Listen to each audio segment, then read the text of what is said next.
Today, we are whipping up the most delicious Southern potato salad ever, perfect for taking to the cookouts all summer long. First, we're gonna prep those potatoes. You're gonna need 4 medium-sized russet potatoes. Peel them, cut them into big cubes, and then you're gonna cook them in boiling water for about 15 minutes, just until they're fork tender. Then we'll strain them, add them to a big mixing bowl, and here's where we're gonna bring in a lot of flavor.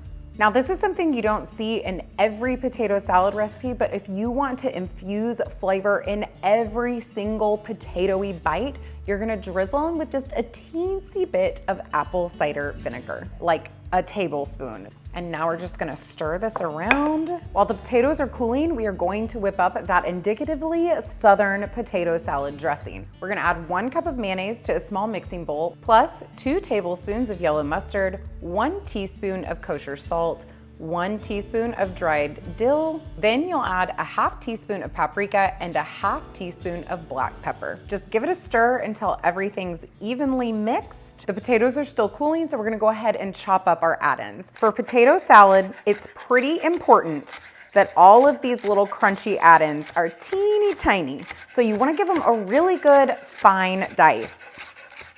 1 celery stick goes a long way. You only need about a 1/2 cup of chopped celery. Now you're gonna need about a 1/4 cup of finely chopped red bell pepper. Now we're just cutting into that yellow onion. You're gonna need 2 tablespoons of finely chopped yellow onion. And last, the pickles, about 1/3 cup.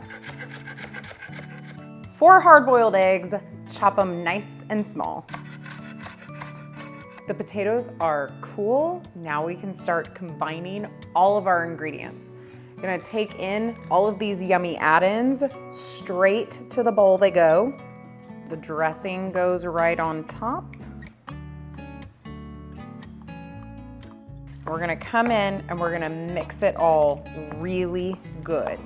Even though it's delicious now, you're gonna wanna serve it entirely and totally chilled. So you'll cover it, pop it in the fridge for at least 3 hours or up to overnight. Then you can bring it out when it's time to serve and dominate the potluck scene. If you're looking for more amazing side dishes to serve up, be sure to check out my barbecue side dish playlist next.